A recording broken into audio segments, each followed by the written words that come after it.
পৌষের শেষ প্রহর পেরিয়ে মাঘের প্রথম ছোঁয়া, এই বদলের সন্ধিক্ষণেই উৎসবের রঙে রঙিন হয়ে উঠেছে শেরপুরের নবীনগর এলাকা। এখানে বসেছে প্রায় 2 শতাব্দীর পুরনো ঐতিহ্যবাহী পৌষ মেলা। এই 2 দিনব্যাপী এই গ্রামীণ উৎসব যেন পুরো এলাকাকে ফিরিয়ে নিয়ে গেছে অতীতের গ্রাম বাংলায়।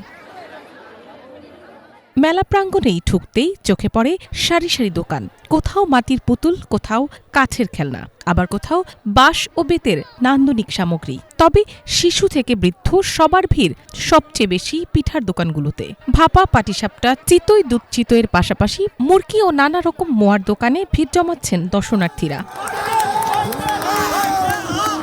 পিঠার স্বাদের সাথে বাড়তি আনন্দ যোগ করেছে গ্রামীণ খেলাধুলা। ঘোড়দৌড়, কুস্তি, সাইকেল রেস, নারীদের চেয়ার খেলা ও বালিশ খেলা সহ নানা প্রতিযোগিতায় অংশ নিচ্ছেন বিভিন্ন বয়সের মানুষ। এতে প্রাণ ফিরে পেয়েছে হারিয়ে যেতে বসা গ্রাম বাংলার আদি সংস্কৃতি। শীতকালীন হিসাবে পিঠা সবকিছু আছে। বিশেষ করে এই মেলাতে ঘোড়াদৌড় হয়। ঘোড়াদৌড় দেখার জন্য আমার আশা। আমি আজকে ফার্স্ট টাইম এখানে এসেছি, অংশগ্রহণ করলাম একটুর জন্য, পারলাম। আজকে পৌষ মেলার উপলক্ষে আমরা এসেছি আজকের মেলা দেখতে, খুব সুন্দর লাগলো। আর সাথে মেয়েদের, মহিলাদের চেয়ার খেল, তারপরে ঘোড়াদৌড় খেল, সব মিলিয়ে অনেক সুন্দর লাগলো খেলা। এখানে অনেক পুরাতন আভিজাত্য উঠে এসেছে, যা দেখে অনেক ভালো লাগলো। ছোটবেলায় আমি একদম চলে গিয়েছি, অনেক ভালো লেগেছে।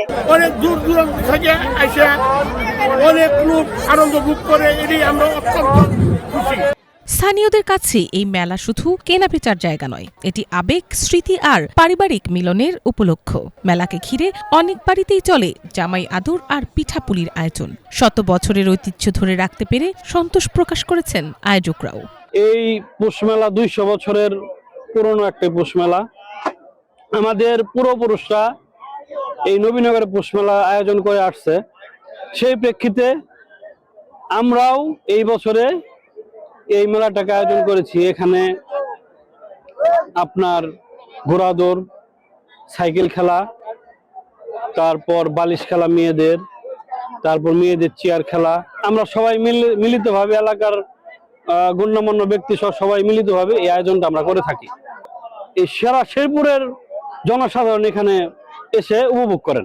উৎসবের এই রঙিন পরিবেশকে আরো রাঙিয়ে তুলতে মেলা প্রাঙ্গণে উপস্থিত হন আসন্ন নির্বাচনে শেরপুর 1 আসনের বিএনপি মনোনীত প্রার্থী ডাক্তার সানসিলা জেবরিন প্রিয়াঙ্কা।